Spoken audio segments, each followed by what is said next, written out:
everybody, my name is Kayla and welcome to my channel. Today I want to talk about Under the Whispering Door by TJ Klune. Let's go!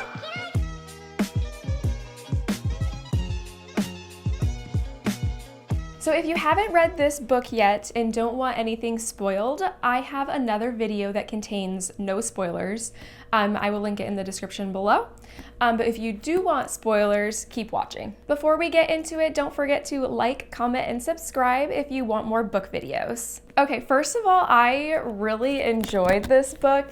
So starting right out, I liked how right away we just dive on into it. We get to see how much of an asshole Wallace is. So right away we open up with him firing one of his employees. Like they're having a conversation, it's going back and forth, and he's just very blunt about it. And he has no remorse, and then all of a sudden by the end of the chapter, he's dead. So right away, we are already at the main plot point of the book, and I love that. I love that he just dives right into it, and it just keeps the story moving along. So because he died right away, we get to see Wallace attend his own funeral, which is pretty awkward because nobody attended except for his law partners and his ex-wife. And the people and them who did attend, they did not care for him at all, and they make it very clear about that. For them, it was more of an obligation that they were there. So right away, he has, I feel like, a good humbling moment to kind of see that, he's kind of shocked that nobody showed up and that nobody really kind of cared for him. So also at his funeral, we meet the May character, who is the Reaper, who is there to take him to the ferryman, Hugo, who will assist him in crossing over to what is his the next step in his journey, essentially. So the entirety of the book after the first few chapters is spent at Charon's Crossing. It's a tea shop that's ran by the ferryman Hugo. And I thought this concept was really interesting, where Hugo would basically host people who were now ghosts until he could help them to grapple with accepting that they were dead. And then once they felt like they were ready, they would cross through the top of the tea shop, essentially, which was, the tea shop was described kind of like what we see on the front cover. So they would cross through the top of the tea shop, and it would be called like the Whispering Door, which is essentially going on to the afterlife. So throughout Wallace's time there at the tea shop, he gets into a rhythm, and then he starts coming to terms with the fact that he's dead, and basically with the way that he lived his life. Looking back on it, he is ashamed of it. And then him and Hugo do a lot of talking, which is Hugo's job to help him to cross over. But there's also a bit of a budding romance there.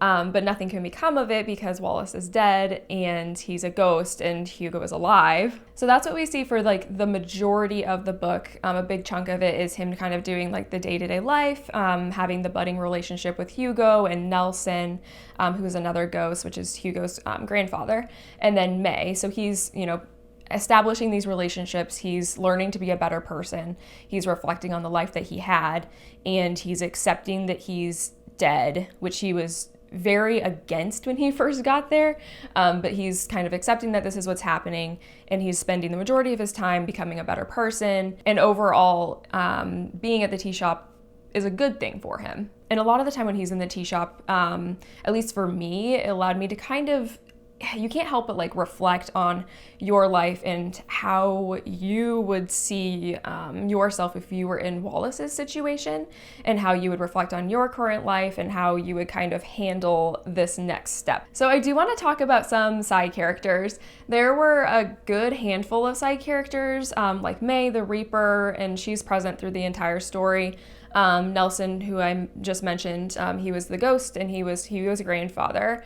So he hasn't quite passed through the Whispering Door yet. He's spent the majority of his, or all of his time there. He's watching over Hugo. And Apollo, who is also Hugo's ghost dog, who hasn't passed through the door as well. But there are also three side characters in particular that I want to touch on.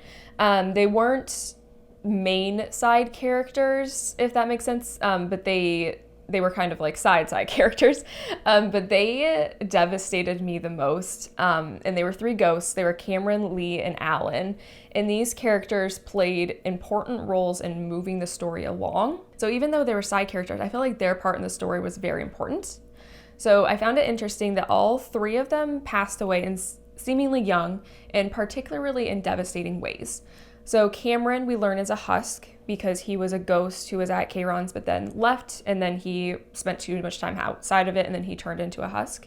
But more on him later on. Then Lee was a child that passed away due to a long disease, and then she was forced to cross through the Whispering Door by the previous Reaper that Hugo had, which was a whole thing, and then that led to the Reaper being replaced by the current Reaper we know, which is May. So that's how May is in a part of the story. And we get to learn more about Lee and then also her mother, Nancy, who was drawn to the tea shop because she could kind of feel the presence of Lee still. So that part is really devastating, seeing this grieving mother for her child. And we get a lot of Nancy throughout the story. And in the end, they do get to help her, which is really great.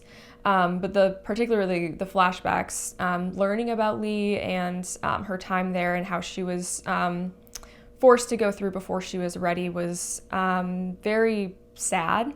But that also caused us to have May, the new Reaper, who handles her job much better than we learned that the previous Reaper handled it. And then partway through the story, we have Alan, a new ghost come, who was brought to the tea shop while Wallace was there. And we learned that Alan was murdered.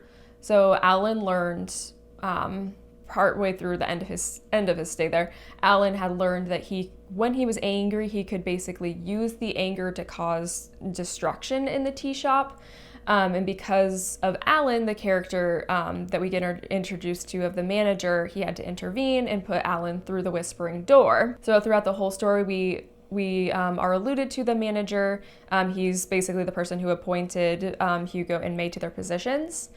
He's been alluded to the entire story, and when we meet him, he shows up in the form of a stag, but then he transitions into the form of a child when he is like in a human form, so he can communicate with them, which I thought was an interesting choice to make him a child.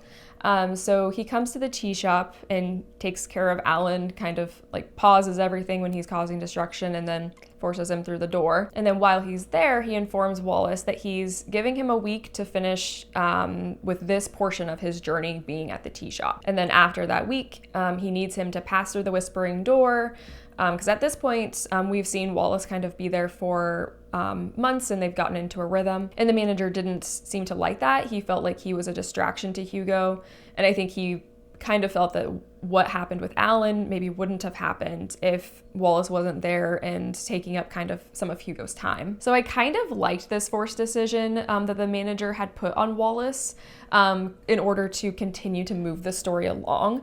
While I was reading it, I was wondering, are we basically just going to see Wallace live his entirety of his eternity at the tea shop? Like, I was kind of wondering where the story was going to go, because I think for sure if the manager wouldn't have come and forced this decision onto Wallace, like, he probably just would have stayed there forever. Like, things were pretty good and he seemed pretty happy there. Like, he finally felt like he was amongst people that he loved and who loved him back, and that was a new feeling for him, and he had become such a better person. So I get why he wouldn't want to leave. So first, let's circle back to the character of Cameron and kind of why he was such a devastating character for me.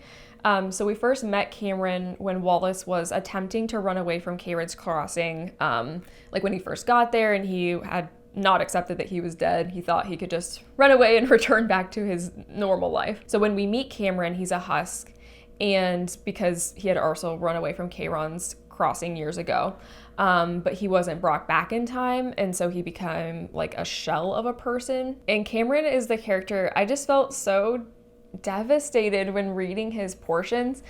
So like we learned about his story, like when he touches Wallace, he got like glimpses into his life. So Cameron's partner Zach died, and then we learned that shortly after Cameron took his own life.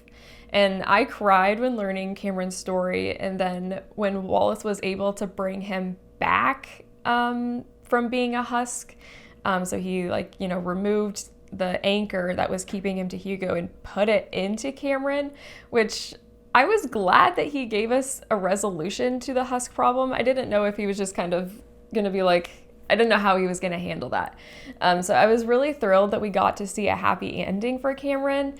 And he got to spend some more time there and accept what had happened, and then he was able to peacefully cross through the Whispering Door.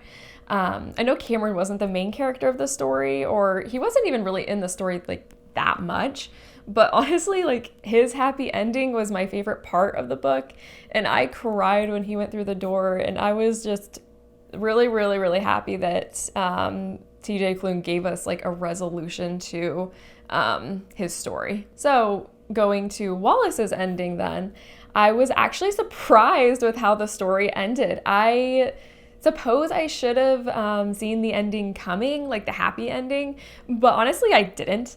I thought that the manager was going to come back and Wallace was going to say his tearful goodbyes to everybody, and, you know, the manager was going to stick firm to what he wanted, and I thought he was going to have to, you know, just go through the door, and then maybe like us as the reader, we were going to be able to see like what he experienced on the other side of the door, which I actually was kind of wanting. Like, I wanted to see like what beyond the door was gonna like look for him, you know, and by the end, like he had, you know, the door was like whispering to him, and he could really like feel it, and like, so when he started like when he like unhooked the leash that was holding him, because the hook wasn't holding him to like the earth anymore, when he started like rising up, I thought that maybe we weren't gonna get the tearful goodbyes, but he just kept rising, and I was like, oh, okay, like, let's see what happens next.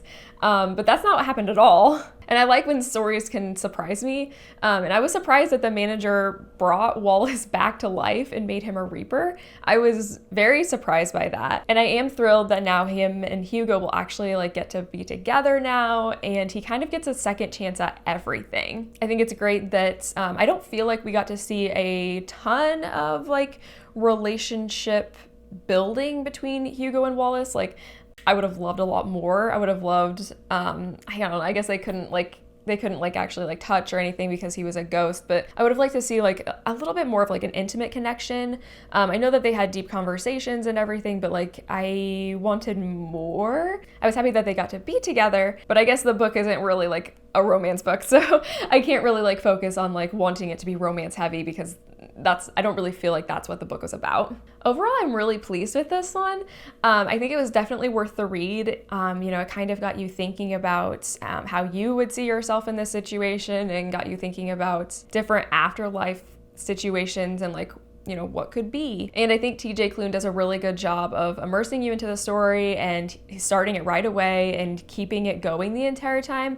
Like, I didn't have any moments where I was like, I don't know if I want to actually finish this one because I was bored or anything like that. Like, I was very interested in the story the entire time.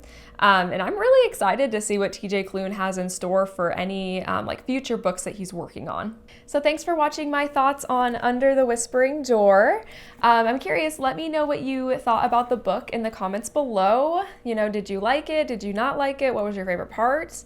And don't forget to like and subscribe, and we will see you in the next one. Bye!